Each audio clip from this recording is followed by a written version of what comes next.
સેક્ટરથી કરશું તો ખાસ કરીને સિટી ગેસ કંપનીઓ પર આપણને એક્સિસ કેપિટલનો એક રિપોર્ટ આવતો જોવા મળ્યો છે, જેમાં તેમને મહાનગર ગેસ માટે બાય રેટિંગ્સ આપ્યા છે. લક્ષ્યાંક 1580 રૂપિયા પ્રતિ શેર કર્યા છે. ત્યાં બીજી તરફ ગુજરાત ગેસ માટે તેમને રિડ્યુસ રેટિંગ સાથે કવરેજ શરૂ કર્યું છે.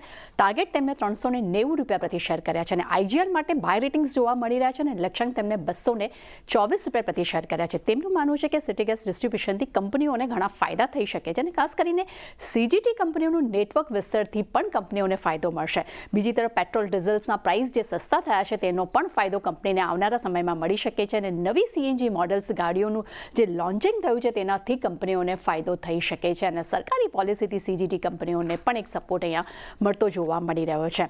ત્યારબાદ ઇન્ડિગો પર નજર કરશું. 2 બ્રોકરેજ રિપોર્ટ આવતા જોવા મળ્યા છે. પહેલાં નોવામાના રિપોર્ટ્સ પર નજર કરશું. તેમને હોલ્ડ રેટિંગ આપ્યા છે. લક્ષ્યાંક 4768 રૂપિયા પ્રતિ શેર કર્યા છે. તેમનું માનવું છે કે FY30 સુધીમાં ઇન્ડસ્ટ્રી પેક ટ્રાફિક જે છે તે બમણી થઈને 510 મિલિયન પહોંચવાનો એક ટાર્ગેટ જોવા મળી રહ્યો છે. તે સાથે પોઝિટિવ ગાઈડન્સ સાથે FY25-27 માટે EPS જે છે તે 8% એક વધારો પણ અહીંયા જોવા મળી રહ્યો છે. જેફરસ આ રિપોર્ટ પર નજર કરશું. તેમને બાય રેટિંગ્સ આપ્યા છે. લક્ષ્યાંક તેમને 5700 રૂપિયા પ્રતિ શેર કર્યા છે. તેમનું માનવું છે કે એનાલિસ્ટ મીટમાં Q4માં એક મજબૂતી જોવા મળી રહી છે. સાથે પ્રાઇસિંગ અને પેક્સ ગ્રોથમાં સંકેતો પણ અહીંયા જોવા મળી રહ્યા છે અને ખાસ કરીને FY26 માટે ડબલ ડિજિટ કેપિટલ ગ્રોથની પણ તેઓ અપેક્ષા રાખી રહ્યા છે અને ખાસ કરીને ઇન્ટરનેશનલ રૂટ્સનો જે વિસ્તાર કરશે તે ભવિષ્યમાં કંપનીના ગ્રોથને પણ એક સપોર્ટ આપતો જોવા મળી શકે છે. ત્યારબાદ વોલ્ટાસ પર નજર કરશો. CLSA તરફથી હોલ્ડ રેટિંગના રિપોર્ટ છે. ટાર્ગેટ્સ પર નજર કરશો. 1375 રૂપિયા પ્રતિ શેર કર્યા છે. તેમનું માનવું છે કે પીક સિઝન જે આવી રહી છે ગરમીની તેની પહેલા કંપની જે સેલ્સ વધારા પર ફોકસ કરી રહી છે અને ખાસ કરીને સર્ટિફિકેશન મુદ્દાઓનું નિરાકરણ કરવા પર અને સ્થાનિક ક્ષમતા વધારવા પર પણ કંપનીનું ફોકસ છે. મોર્ગન સ્ટેનલીના રિપોર્ટ પર નજર કરશું. અહીંયા તેમને વોલ્ટાસ માટે ઓવરવેટ રેટિંગ આપ્યા છે. ટાર્ગેટ્સ તેમને 1556 રૂપિયા પ્રતિ શેર કર્યા છે. તેમનું માનવું છે કે રૂમ એસી બિઝનેસમાં અત્યાર સુધીમાં Q4માં સૌથી વધુ મજબૂતી જોવા મળી રહી છે અને ખાસ કરીને કમર્શિયલ એસી છે ત્યાં 15% થી 18% મીડિયમ ટર્મ્સ CAGR અહીંયા જોવા મળ્યા છે.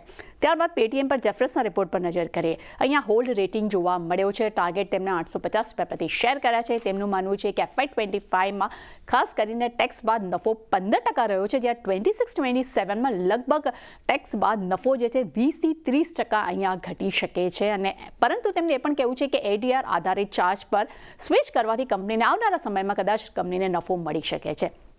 ત્યારબાદ નજર કરશું બજાજ ફિન્સર્વ પર. નોમુરાનો એક રિપોર્ટ આવ્યો છે જેમાં તેમને બાય રેટિંગ્સ આપ્યા છે.